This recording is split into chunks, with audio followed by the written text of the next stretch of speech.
Hey guys, thanks for going on this nerd journey with me.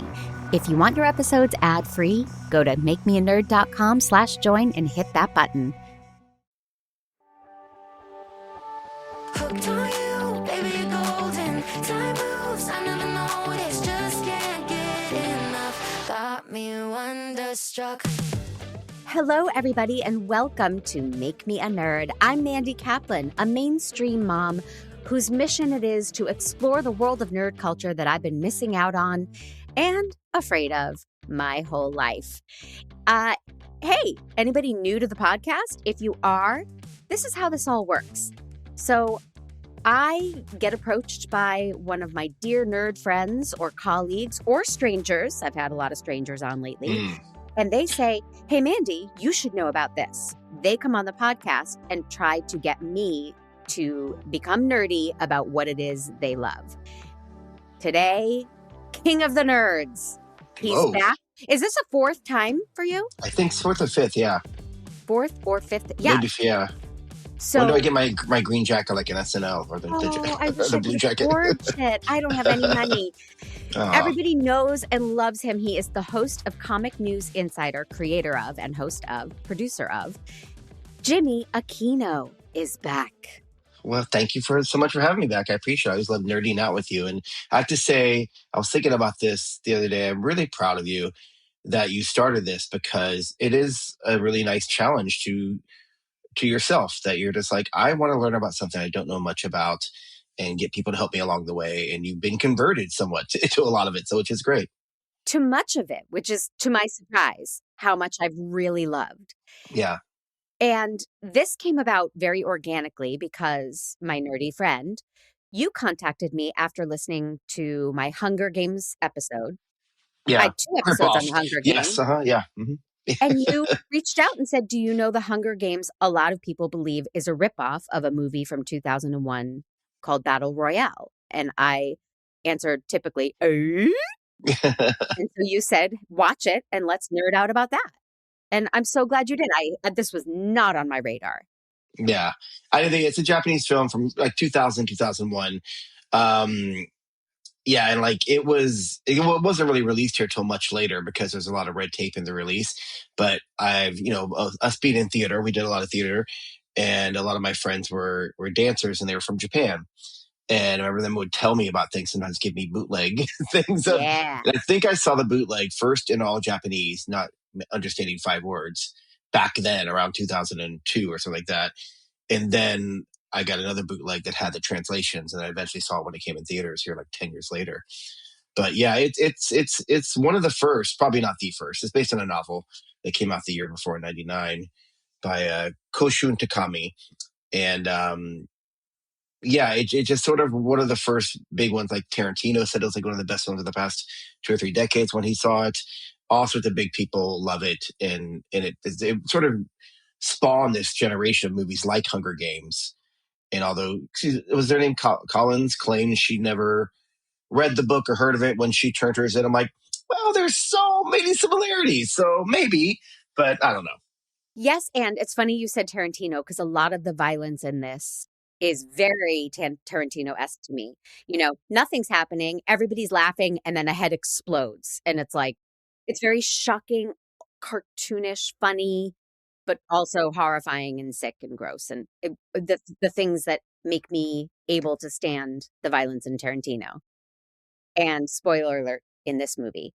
So for those of you who are saying, what do you mean it's a Hunger Games inspiration? Here's the log line, you judge for yourself. 42 ninth graders are sent to a deserted island. They are given a map, food, and various weapons.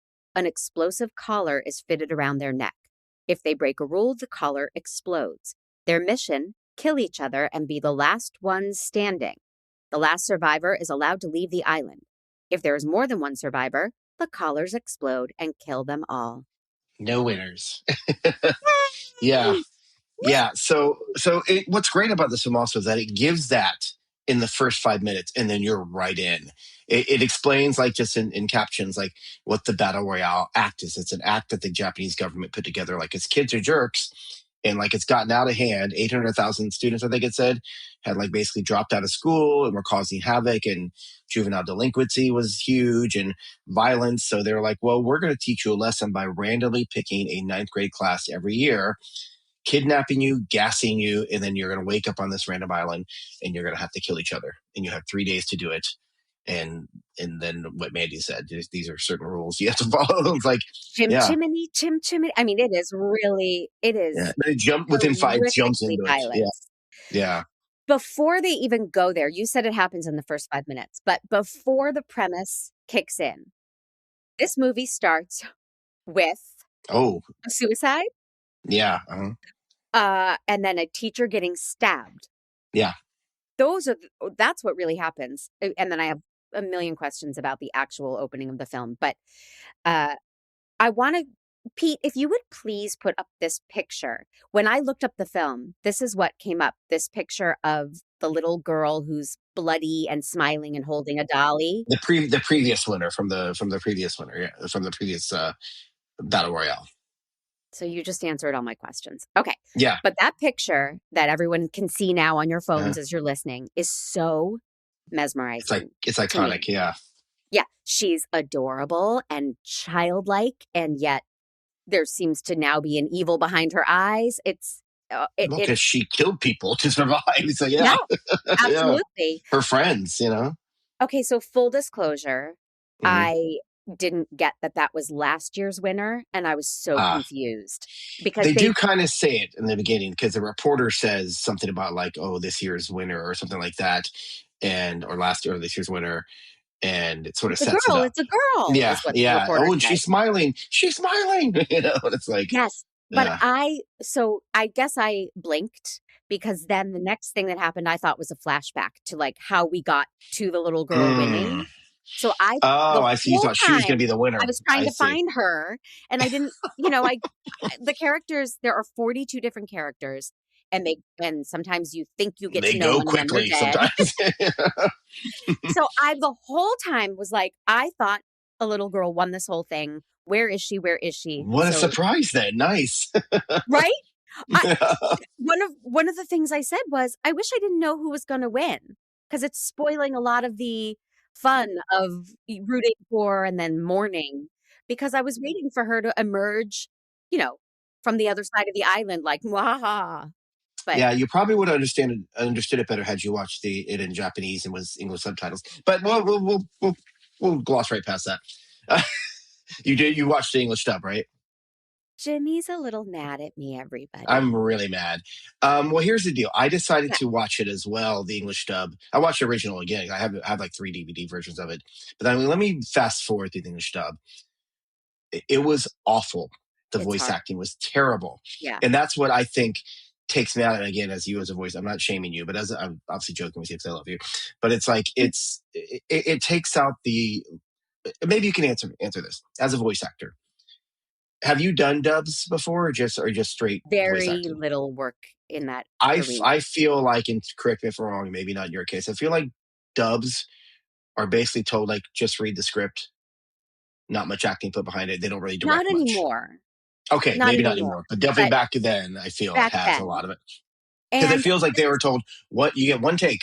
you know, it was and their acting was terrible, and that's the thing. You don't a lot of it. I feel and because I kept fast forwarding through scenes just to watch scenes I wanted to see, and it was just like this is terrible. And like it takes away the emotion from it because certain scenes I knew, obviously, seen this film probably 20 times over the past 20 years, 26 years since it came out. And I know the Japanese scene where they're like, when they're very emotional and that, and then in the other one they're like kind of emotional, like the lighthouse scene. The girls are like pissed and turning on each other, and the English were like, "Hey, you were bad." It's just what it came across like, like they're scolding instead of like attacking, and it just bothered me. And you probably got confused again in another part because I stopped at one scene too. We're skipping around, I know, sorry, but the where they're doing the computer nerds are trying to hack the system and he's typing because he knows they can listen. And in certain spots of the film, it did pop up English subtitles, so you, even with the dubs, could understand what the writing is. Like in the opening suicide scene, it showed what was written on the toilet paper. Like, you can do it, Shua, you can do it. And in this one, he was typing and nothing appeared. So you probably had no idea what he was typing, right? Not really, no. Yeah, so the computer, so in the Japanese with subtitles, it shows like he's typing out ingredients to make a bomb. He wants them to go find. That's why he goes, go find this stuff. It's like sulfur and all this other stuff. So you're probably like, what is he typing? So that was another glitch which happened several times throughout it, I think. I just think it really takes away from obviously the original voice actors and the emotion of it all. Because I was just like left. I was like, oh, I know I'm biased because I love the original, but I've seen other dubs, and you're right, it has changed because even some of the Ghibli films over the years, they redubbed them like 10 years ago with some really famous actors like the Fanning sisters and Tom Hanks, and so those are really good because they got real Well, the actors. Spirited Away actors are really, really Yes, good. yes, Yeah. exactly. They were part of that redub. Yes, absolutely. So that I understand, but back then, whew, rough. Anyway, sorry. So At its worst, so Mhm. one thing we haven't mentioned is that the reason this is all happening, the Battle Royale happens every year. This is supposed to be dystopian, but I have questions about that. There is the teacher who gets stabbed. He is behind all of this. Yeah, So he's a a lot of famous this, Japanese actor. Yeah, yeah. oh, is he? A Beat lot of this Takeshi. Yeah, feels like just a mad scientist experimenting on, and murdering children. And he was a fine actor, but the dub was like a lazy Sam Kinison, and I yes, didn't yes. understand the choice. Like Oh his God. voice is a little like Yeah. this, and it was just like, Well, because the why real did they actor does have sort of a choose gruff voice. Yeah. it? Yeah, so that So I was guess he's trying to dubbing emulate. at its worst. But I do have one point where I loved it, but I'll wait till we get there plot wise. Before the movie starts, they say 3 different times, you should not watch this if you are under 15. Yes. This is like we have PG-13. This is the Japanese equivalent, but they say it and they mean it. Oh, They in don't. Japan, it was a big deal. The government tried to came out with statements of how terrible and this is all this other stuff. And there was a couple of things that happened years later where a girl did kill a classmate, and it's because she read the book. Or they know she read the book and saw the movie. Like this 12-year-old girl killed her classmate, and so they're like, see what happens, like yeah, it was heavily emphasized in Japan for sure. Well, I found a piece of trivia. Many members of the Japanese parliament tried to get the novel banned, but to no Yes, avail. yes, that When the yeah. when the film was released, they attempted to ban that also. Both efforts resulted in the novel and the film becoming even more successful as people bought the book and went to see the movie just to see what all the fuss was about. Yeah, of course. Yeah. And then saw like, wow, this is crazy good. And but also like frightening, you know? And of When you course there's always forbid gonna be something, yeah. it makes people want Yes, to partake. exactly. Yeah. That's why Yeah. I rob and steal all the time. Yeah. But it's I'm going for several bank robberies. But Sure. yeah, it is disturbing. You're right. It is, but it is like, huh. And you know if you saw the thing where like the writer said he came with the idea in a dream, which you hear from a lot of writers where he saw something like an actor playing a teacher. So he dreamed of that. In the dream, it said something like he was like, all right, class, listen up. Today I'm gonna have you guys kill each other. And he said it with such a smile. And he woke up just like, I gotta do something with this idea. This is Yeah. crazy. Yeah. Now, And the director as well, Kinji Fukasaku, said he wanted to direct the film based on the book because it reminded him of a experience he had as a child during World War II. Obviously, we know what happened with Japan, in World War II, and the government made the kids work at munitions factories. Made like he was 15 years old, and like a U.S. Navy warship, bombed it with artillery, and a lot of the kids were killed. And he vividly remembers hiding.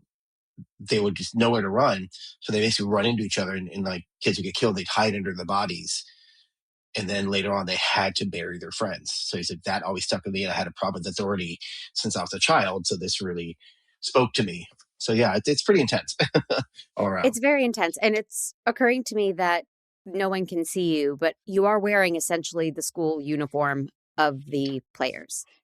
Yeah, Was that maybe I went intentional? there. Maybe I survived. hmm Maybe you'll see me smiling with blood all over me later. Maybe. Let's see how Yeah, this goes. that's right. So, Yeah.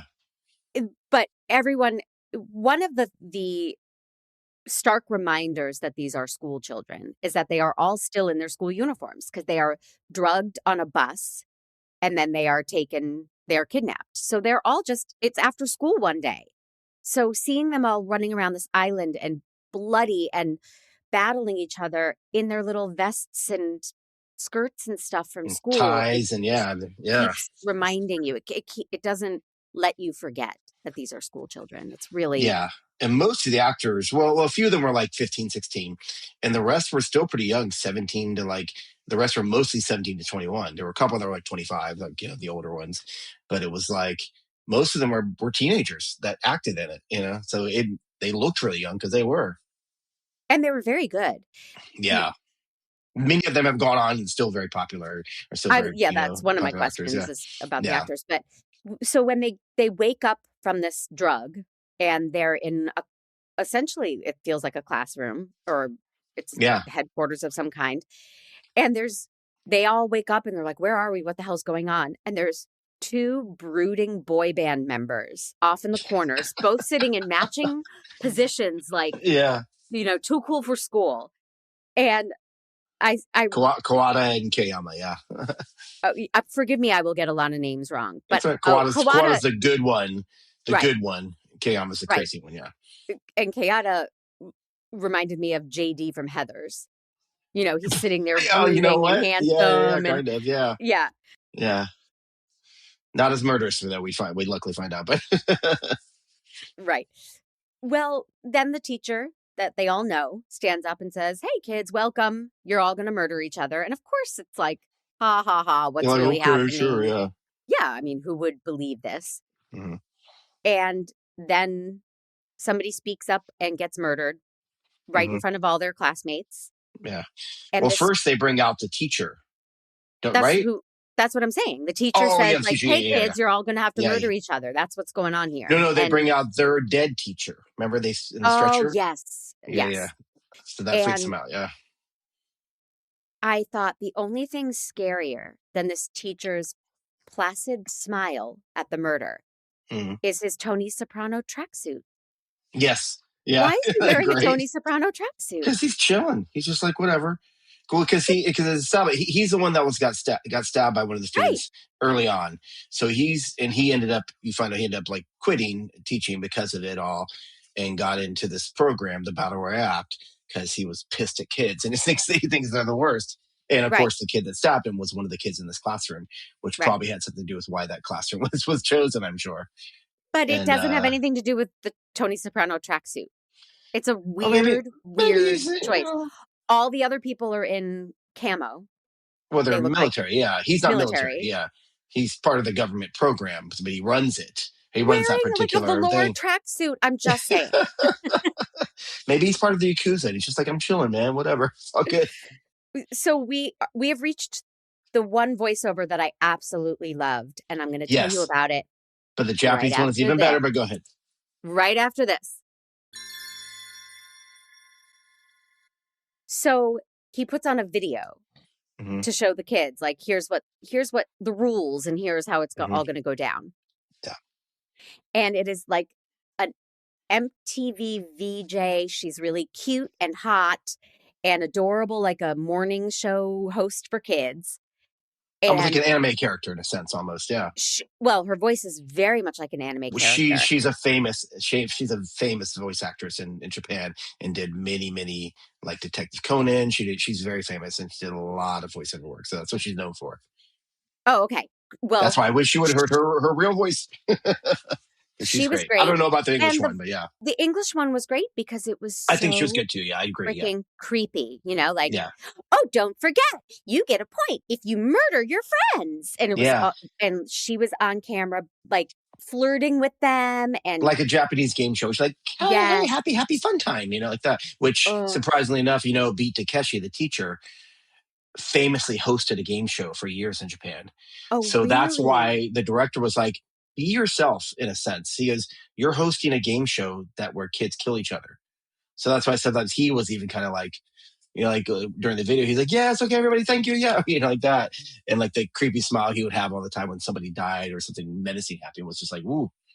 But yeah, even the English one, I agree. That's the only dub I like was English. It's not as good as the Japanese one because the Japanese one is super famous voiceover actress. And she's even more cheery, which makes it even creepier. But this one was good, I think. The English one was good. Yeah, it had the desired effect of Yes. chills and Yeah. revulsion, but also charm and humor. Let's hope you get a good weapon. Yeah, there's humor to that. And the video is really cute that she's like, "We give you food." And it's like just a weird stale loaf of bread Like and water. bread. It's A flashlight, a map, yeah. and a compass, but also a weapon. Did you notice that she's happy, lucky, joyful during that? But as soon as she starts reading the names, her face changes. And you notice that when she's like, "Hey, this is great, blah, blah, blah. And now I'm going to say the students. Number 1, Mandy Kaplan." And you're like, whoa, it's such a shift. And it's so like, ooh, you get chills. It's really creepy. You're like, oh, damn, really, really good. It was very effective and tonally right where this movie succeeds, because it is funny and charming, but horrifying. And I like that blend. Here was some of my confusion. One brave boy says, "Why are you doing this?" to the teacher. And the teacher answers, "You kids mock us. Life is a game. Let's see if you can make it." Or something similar. I might have paraphrased a little. Yeah. That's not really an answer. I wanted more motivation for doing this from him. I understand he got stabbed at the school and he thinks kids are pains in the asses, but. And let's be honest, they are. Sure. But there's a huge leap from, I need to go have a drink because these kids drive me crazy, to I want to watch them all murder each other. Oh, is there? Oh, I didn't see that. But well, they explain it in the beginning where they're like 800,000 kids have left school, and they're causing chaos, and there's juvenile delinquency and crime and all sorts of stuff. So they explain it in the beginning. No, well, the reason they do it, they chose. He said, "I chose randomly." So it's not like and I agree, maybe they should find all the bad kids and do it to them. But I think that's the lesson, is that, like, even if you're good, we don't want you turning. And this is a lesson to everyone else out there, that it could be any of you. So you better keep it together. You know what I'm saying? Yes, but it is the position of Make Me a Nerd that this should not be done to any kids. No, just the really bad ones. You're right. Those views are expressed by Jimmy Aquino, not Make Me a Nerd. Yes, I support the BR Act. That's why I'm dressed like this. No, of course not. Yeah. But I think it's explained, and he's just like, he's done. He's older. He's dealt with it for years, and he bought into the act. Like, we weirdly see that in real life, where people buy into acts and political things. So you never know. I hear that. Yeah. This is where the acting really came to light for me, because up until then, the kids were acting like kids. They were on a school bus. They were running around. They were gossiping. Yeah. Now they've been told they have to murder each other. And then one by one, they are tossed their backpack and released into the wild to face their fate. And watching them say goodbye to each other, and watching them face their reality. It's sad. It's a little tear-jerking in some moments. Yeah. Very much so. There were two girls holding each other like, we'll always be friends. And it was. But it happens in a millisecond, because they don't let them, like, okay, this happens. Cool. Let's go. Move. Everybody move. So they get to say goodbye in like less than a second, which makes it even sadder. I know how I would have won the Battle Royale like that. Really? How so? It's the same method as when I am at a catered event. I stand right by the kitchen door, so that when those trays of appetizers come out, I get them first. Yes. So why didn't someone run out, hide in the bushes, and pick off every kid as they entered the Battle Royale? It's good to know that you immediately had murderous intentions and you didn't question it at all. So that's good to know. I love plotting crimes. I don't love doing them, but I love planning them. Seriously, Jimmy? No, I thought the same thing. I'm like, especially the Kiriyama, the crazy one. He got out before a lot of them. Why didn't he wait for them right away? But maybe he didn't have a good weapon at first. He was waiting to get a good one. But that's the thing too. Like, you could get a random weapon, and they say in the video, it's not just a gun or a knife. And like, some people got like a gun or a knife or an axe or a crossbow, but like our hero Shua or Nana, he got a pot lid. And then Right. his Noriko, who his friend, which we didn't mention, the friend who stabs the teacher is one of the ones that gets killed, and he's made an example of in the classroom before they go to the island, where because they're wearing these necklaces that explode around their neck if they mess up or something happens. So the teacher explodes the necklace in the second he dies. So that's Nana's best friend, who had a crush on Noriko, and Noriko and Nana run off together because they clearly have feelings for each other. Even though his best friend did, well, whatever. But he's dead now. Whatever, it's fine. No bro So code once he's yeah, dead. right, Yeah. exactly. Also, a woman should be able to make her own choice, right? But anyway, yeah, you don't have to she's mine, whatever. Also, it's year 2000, so who knows? But yeah, it's so that's what they run off together, and then and like I said, it starts immediately almost right off the door. Like you said, it does kind of happen because the big kid with the crossbow immediately kills somebody because you see this girl coming out of the thing. She sees Nana, and she's like, Nana, and she has like an arrow on her neck. You're like, oh, we have started. It's immediate. Now, forgive my ignorance, and I'll probably say that a lot today and Mm-hmm. every time we chat like Most of this. your life, it's fine. It's Yeah. okay. But his name is its first name Shuya and his last name is No, Nanahara? last name is Shu. It's always especially in a lot of Asian cultures, last name it usually comes first. In a lot of cultures, it does. Actually, in I was very Japanese, is that right? I know in confused. Korean it does, but no, Nanahara is his first name. Nanahara is his first name. Yeah, But Shua is his last she name, but his calls him best friend calls Shuya. it because His the best dad friend called calls him him by Shuya. is his last name. Yeah. So yeah, it's unless I'm completely wrong with that, I'm pretty sure Nana is his first name. Okay. Um, and But I've I been known did to be get wrong. So yeah. confused because of trying to keep track of 42 kids. And then somebody has two names. And I was like, wait, I thought I knew that character. I thought that was Nanahara, but she's calling him Shuya. So And she says I called you that because Nobu, his okay. best friend, called him that. She said that okay, and he's like, yeah, you're cute. I like you. Whatever. Yeah, call whatever you want. And not real dialogue, but yeah. But yeah, so I'm pretty sure Nana's his first name. Yeah, Nanahara. Okay. Thank you Mm-hmm. for Mm-hmm. the alleged clarity. Yeah, I'm pretty sure I'm right, but it's okay. I want to talk about the music. Yes, really great, right? I loved it. Unless you didn't. Well, she didn't, then no, I hated it. I will let you know right after this.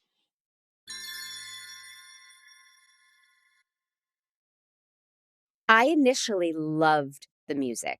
Mm-hmm. When the movie starts, it's operatic, it's cinematic. It's Verdi. It's part of Verdi's Requiem. There's a lot of Yeah. I caught Bach and Yeah. or I don't Yes. Bach. But I thought, oh, this movie and this music does not fuck around. Got it. But then as the kills started, right, these initial kills, the music felt a little cartoony, like the old Batman series. As it was, as these kills were very over the top, the music felt Yes. over the top. And I didn't know if I was being insulting by calling it that, but I couldn't tell if it was working for me and adding to the tension or if it was making light of the horrific situation.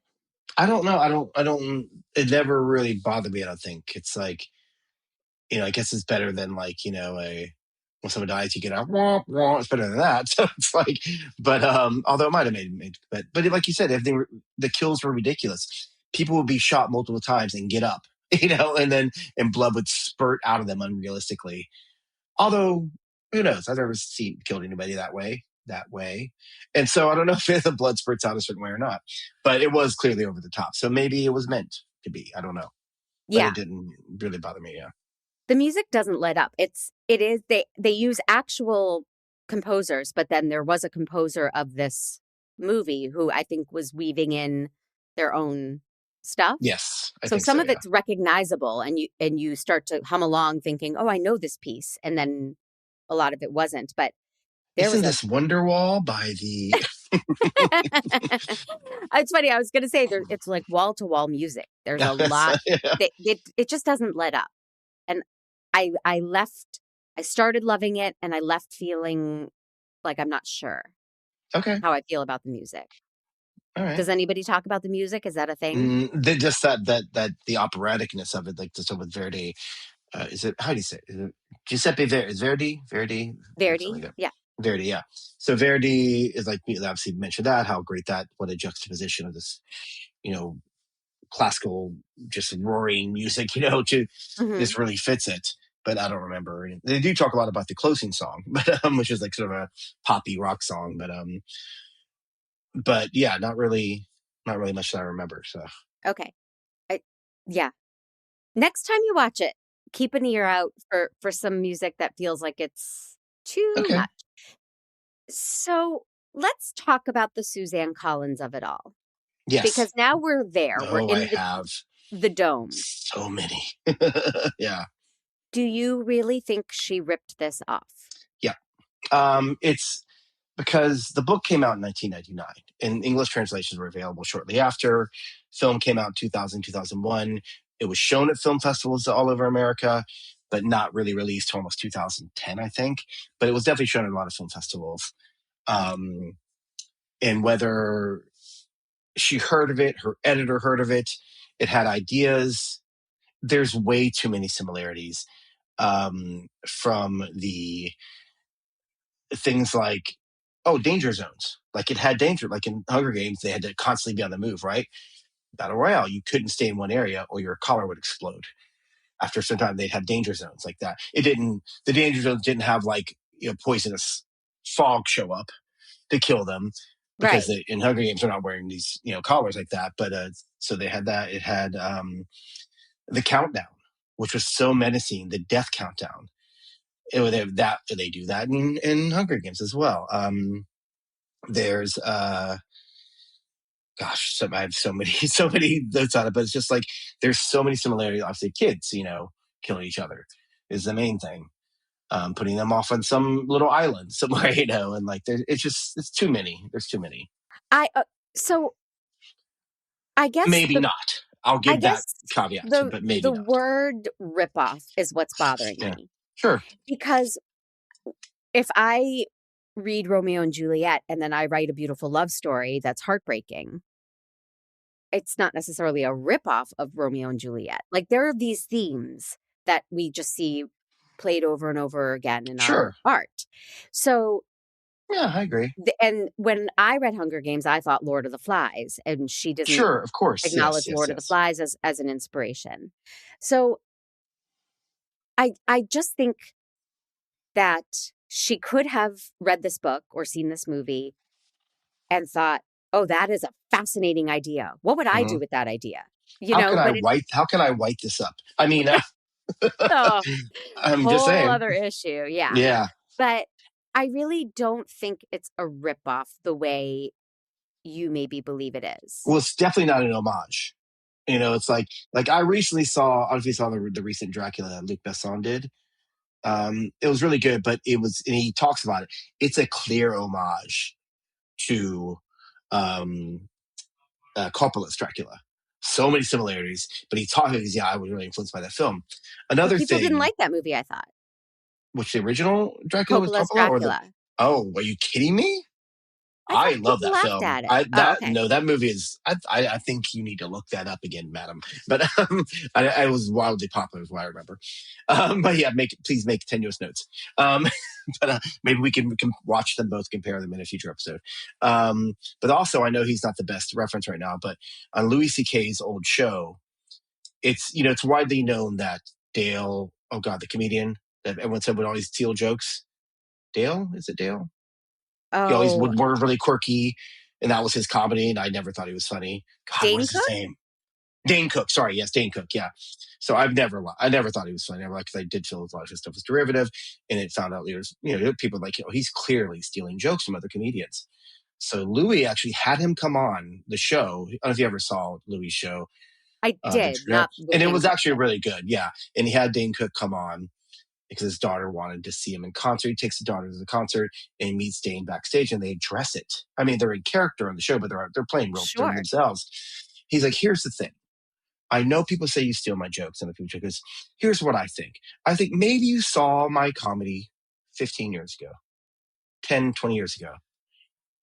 And then 10 years later, you think of something, not realizing you got that idea from this.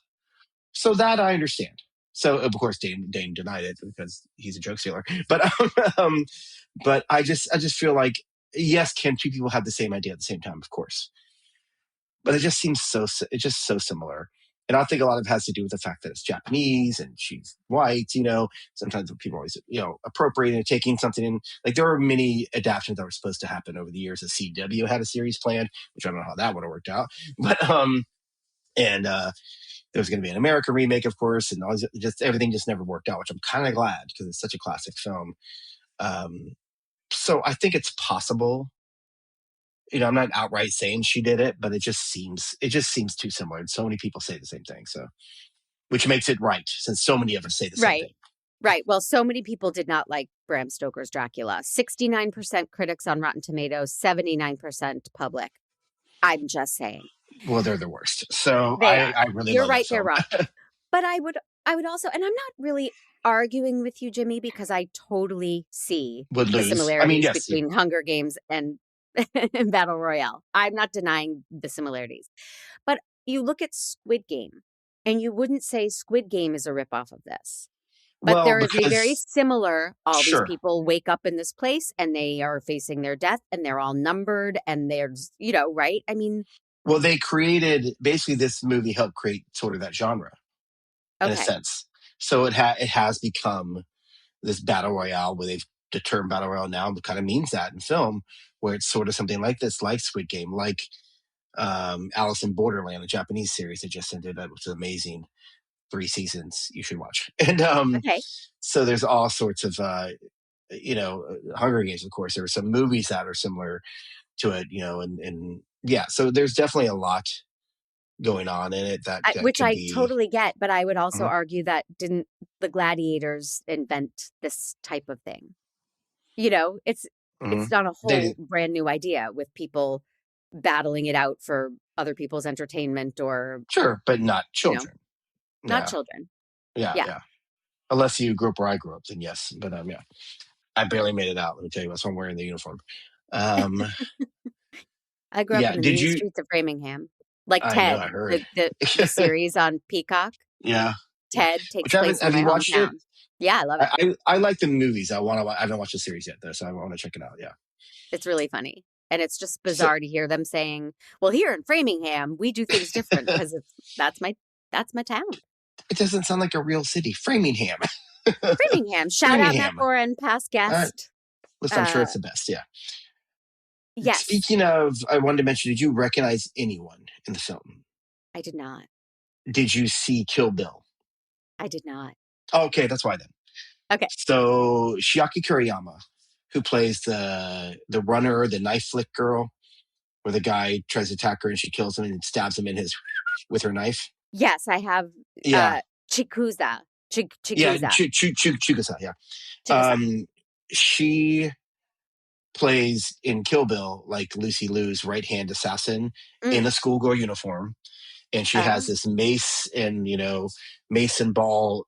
Mm-hmm. She has this giant fight with the main character who Uma Thurman's character. And it's really amazing. And Tarantino cast her because he saw Battle Royale. He had also written a role for the evil girl, Mitsuko, who is enjoying killing people. Favorite. Yeah, she's great, right? Yeah. Oh my God, we'll get there. Yeah. He had written a role for her to play Gogo's sister in Kill Bill, but the movie, as you see, it's 2 films. It's already like 20 hours long, and to come, seek revenge, but then it didn't work out. I don't know if they ever shot anything or not, but yeah, he took 2. He took one. He wanted to take 2 of them from this film because he loved it so much. Yeah. But yes, Mitsuko. Ooh, Let's talk Mitsuko. Amazing. Yeah. So she is stunning and evil, and we see her in flashbacks being she's the Regina George of the piece. But you also see, you see I'm not there yet. She suffered. Okay, great. Yeah. Right. Yeah, but initially, she's just mean to Noriko at school. She's, and then she's so cunning, and she comes in, Noriko's hiding, and it's Noriko, right? And she comes in with a stun gun. Stun gun. That's not Noriko. That's not Noriko. Okay. So, you're right, because she dies. So Mitsuko finds this girl hiding and does the old, come on, let's team up. Let's be pals. I'm not going to hurt you. And she goes in Let me and see then your stun gun. there's this instantaneous switch. They go Yeah, from she does being it a few times. squirrels to being like, but they both do it. The choreography is like they become cheetahs. The way they Hmm. attack each other, it's Yes. it's like you're watching Animal Planet. It's so beautifully choreographed. They're climbing and they don't look human for a Under a solid 10 table. seconds. Yeah. Yeah. Yeah. And then Mitsuko kills her and doesn't really feel any emotions about it. Just another day at the office for her. Yeah. And she does it again later with the girl that finds her, with the girl that has the gun that finds her. Yep. And she like tries to pretend to cry, and the girl like, quit playing. I'm not. What are you guys doing? And then within an instant changes back to like, fuck you. Oh, I came she's for the so gun. She's great. good. The Yeah. actress is so good. The character's so Yeah. interesting. And Yeah. then we do flashback. Help me out because I'm trying to find my Mhm. notes about it. To her childhood, Yeah. where she killed a guy Ooh. who She's tried to probably 5, molest I her. guess. Yeah. So her mother's a drunk. And you get it all in this brief scene. Her mother's like almost passed out the table drinking. Some creepy guys there, a bunch of money on the table. And clearly since her mother mutters something, and maybe her mother Sold. sold her Yes. to have this happen. Yes. And yeah, so the guy goes upstairs and does this little thing with a doll and tries to molest her. And because he's at the top of the stairs, and she's this little badass. She's like 5 years old, and just kind of shoves him off, and he falls down the stairs and done. And then that shot of her at the top of the stairs, ooh, it's a nice little foreshadow to what she turns into. Yeah, Great casting too, because they look alike.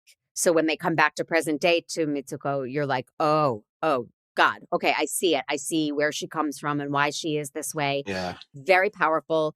I wanted her to get a spinoff. Spoiler alert, she doesn't live. yeah, yeah. She should get her own movie. She's a badass. She continued working a lot for sure. I think she's still active today. Yeah, Yeah, she was my favorite. And then I wrote, damn it, now she's dead. yeah, yeah, yeah. Yeah, I Because really I love wanted to what. watch her move through this till the very end. But Yeah, and I was she pissed made it because far. she killed my favorite, Chigusa, Shakti Kiriyama, who stabs the guy in his junk, and and then runs off, and then Mitsuko shoots her, and then she ends up dying. There's all these little unrequited love moments at death, which are Yes. so like both sweet and sad, and it's also like like the guy comes finds her and she dies in his arms. It's a really sweet moment. There's Mm-hmm. another one where a girl shoots a guy, and he's like, "I've always loved you." She goes, "Why are you just now telling me? You never spoke Right. to me." And it's like so sad. And these other ones, I have a Because there's just kids. And yeah, so they're horny. the They're two of 15. them, well, no, but Yeah. two of them find a megaphone and they're like, everybody come over Oh here. God, And then dummies. Yeah. one of them says, oh, there's that boy you've always had a crush on. And she's It's like, not shut I. up. And Yeah, they get in yeah, a little girl fight about, like, don't tell yeah. him I have a crush on him. He seemed very popular. Lots of girls seem to like him. Yes. But then Yeah, they're dead 60 seconds later. yeah, because And they announced when they were.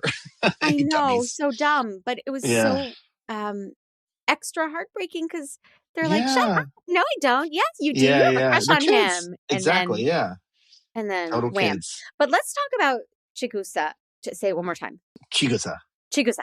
So Yeah. they're like screen goes black, and then we see this Mhm. beautiful young lady in a bright yellow jogging suit jogging Yes. through a Why is she beautiful. jogging through Deathland, Murder Island? Yeah. I assumed it was a dream sequence, and we were going Well, to it see her was. wake up. It was.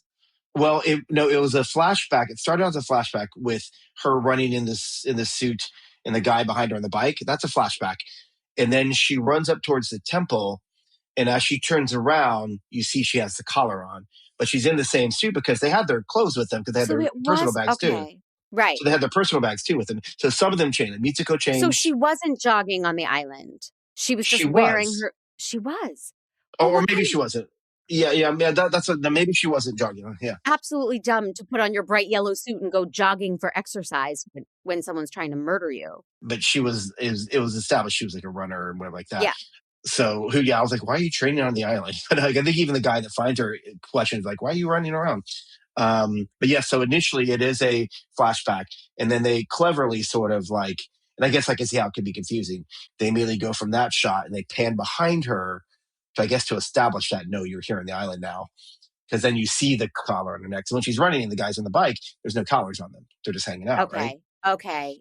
Yeah, Yeah, I because guess I didn't look at the collars. But when he catches her on the island, I wrote, "Oh God, it's going to be let's do it for our country."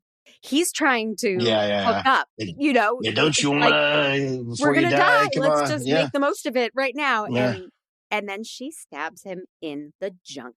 yes, exactly. Whoa. Which rightfully so, because he clearly even said like, "Oh, I could just take you," instead basically saying, Yes. Oh, I'm gonna jump on you, I'm I'm gonna gonna R rake you." you. Basically, Yeah. say, yeah, yeah. Yeah. Sorry, I didn't say the word, but it's like he basically says that, and like in so many words, and she's like, "Come at me, I will fuck you up." And it was so great because she immediately turns and he accidentally shoots at her and gets the side of her face with an arrow, and the blood there. It's that old Bruce Lee thing where the blood, and all of a sudden you're like, "Oh, you fucked up now." It is on because she Mhm. says, "Come at me, I will resist you with every inch of my body. Give it a shot." And I was like, "Oh, that's my girl, Chigusa." Yeah. And I was so glad she got him, but I was so mad that Mitsuko got her too. I was like, "Oh, yeah, it's an intense moment." I want to ask you, do you have a sense of who had the most kills? Certainly the Oh, JD from Kuriyama. Heathers. That's Yeah, him. no, Yeah. no. Kawada's the nice one. Right, but Who you the said was like JD, JD. like Oh, the you other said one. Kuriyama was JD. Oh, I thought you meant Yeah. you said Kawada was JD. Well, they Okay, both so were in the first scene because kind of they makes were both sense. just Yeah, brooding and the one with the blondish hair with the mhm, highlights. That's the mhm. crazy one. That's the one you're saying is JD. Okay, my bad. I think you meant Kawada. So definitely him, Kiriyama. He's Kiriyama. He probably had the most because he would show up every time you Yes. hear a noise and would kill somebody. He killed the two girls with the megaphone. He killed, he And would he always show up. fashioned a bulletproof vest Yeah, well, he somehow. got it off of somebody he killed.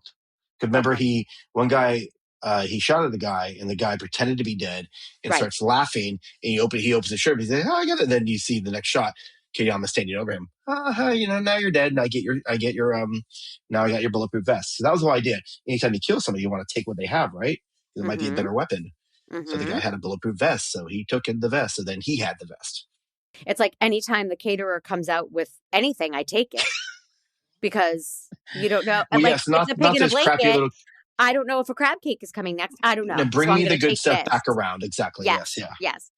I want to take a business pause and let everybody know that Make Me a Nerd is a production of True Story FM, engineering by the peerless Pete Wright. My theme song is Wonderstruck by Jane and the Boy. And if you like what you're hearing, please leave a 5-star review on Apple Podcasts and write a message in there. Ask a question. Tell me what you want me to try next, and I will give you a shout out on the air. And if you're feeling really supportive, hey, go to makemeanerd.com/join, and hitting that button will get you your episodes ad-free and early, and my eternal gratitude.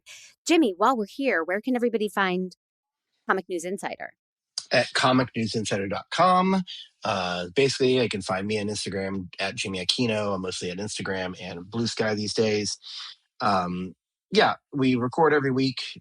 News reviews, interviews. I do at conventions, etc. And we just recorded our 1700th episode. We've been going since. It's going to be our 21-year anniversary in April. Celebrated Wow. 20 last year, obviously. Yeah, it's super fun hobby. I love it. If you want to send me money, sure, go ahead. See him in the street, just throw some money at me. I'll take it. Mandy pays me a lot for this, but I can still use a little Yes. more. Yes. I appreciate it. Wow. 1,700 episodes. Yeah. And you really cover not just comic books and superheroes, but a lot of pop culture and a Yeah. lot of We become very entertainment pop and culture. Yeah. yeah. I cover So K-pop everybody if I should, want to, whatever. yeah, you can. You could do whatever the F you That's want. It's right. your That's podcast. right.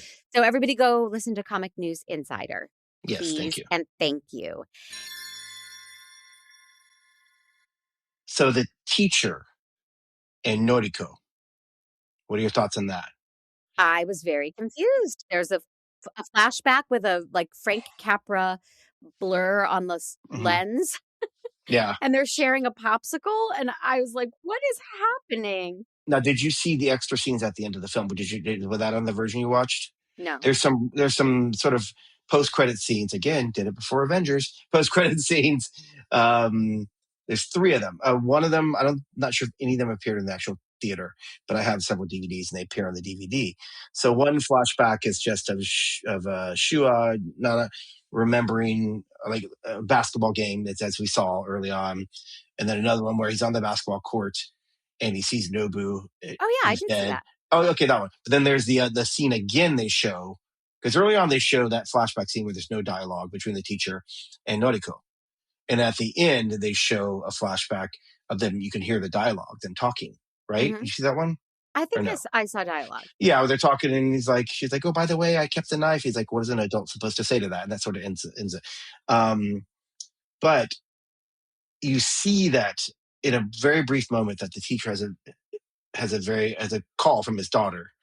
Yes. He clearly has trouble at home. The mother Yeah. is sick and maybe he's neglectful. The daughter clearly fucking hates him. Hates him. Yeah. Just in the, so he has sort of imprinted in a sense on Noriko, seeing her as his daughter.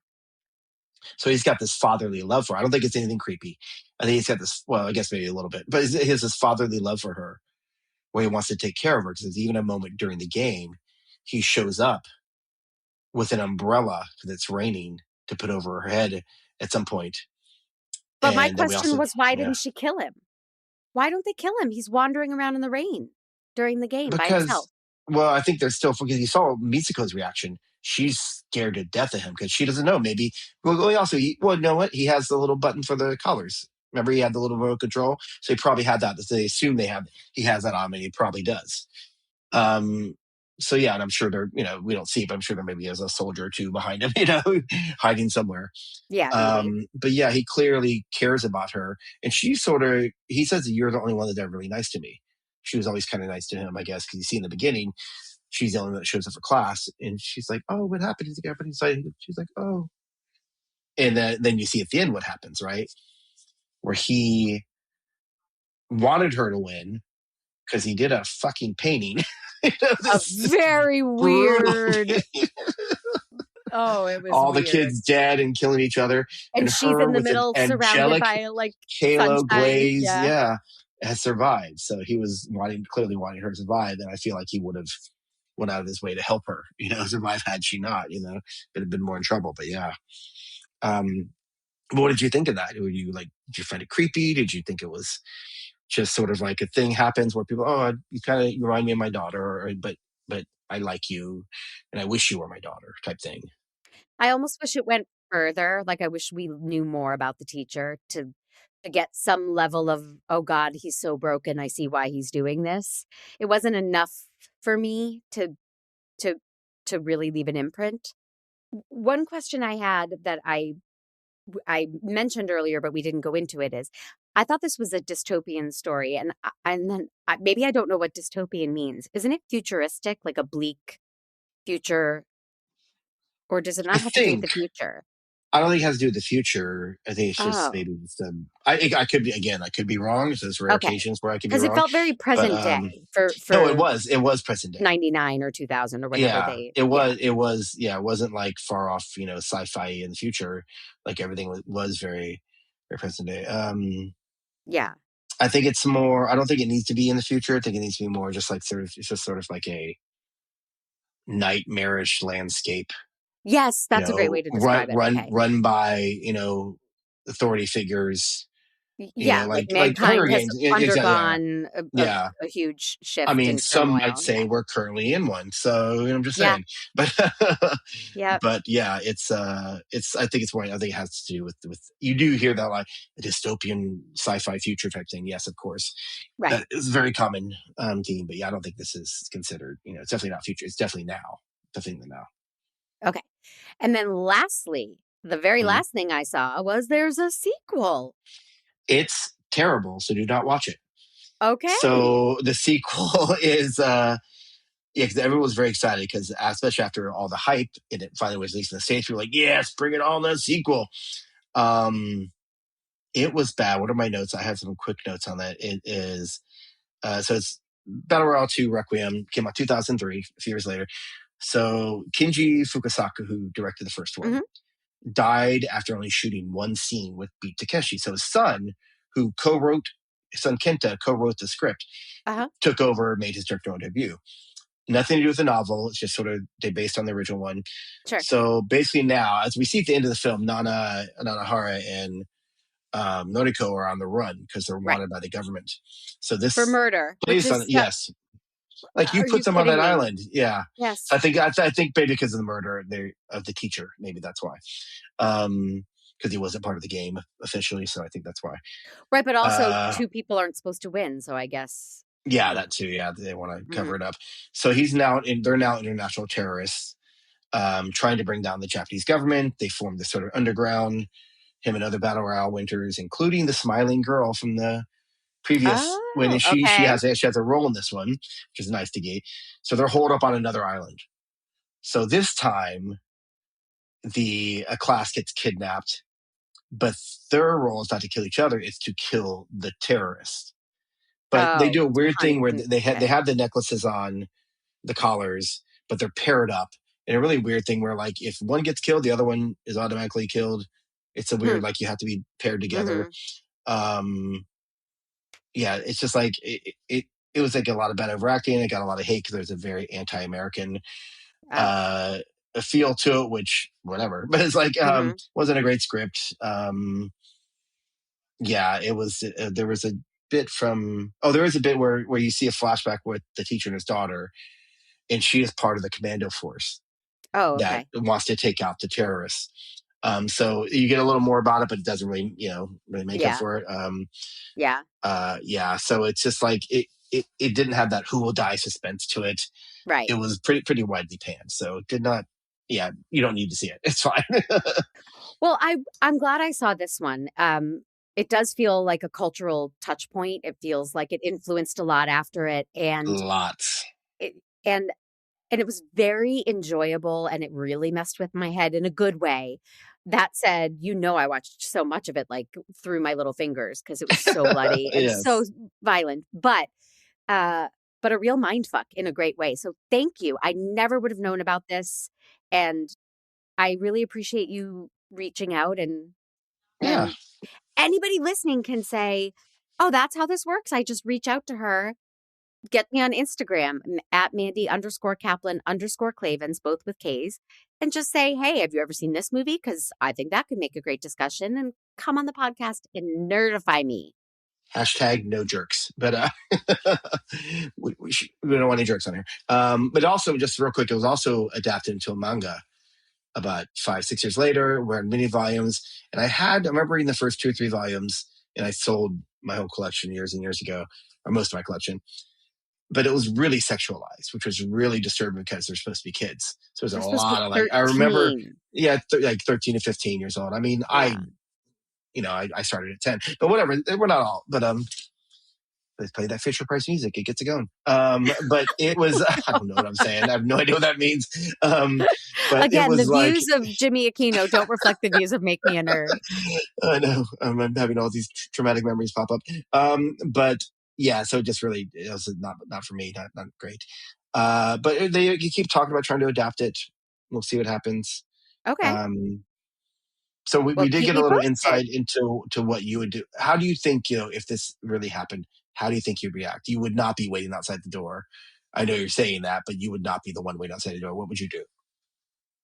I mean, oh God. Oh, this kind of talk actually freaks me out.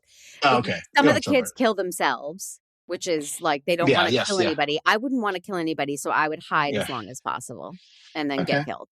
Somebody would Okay. find me and kill me All while I was right. begging and crying and shitting myself. How about you, Jimmy? I do wait outside the door. Yeah.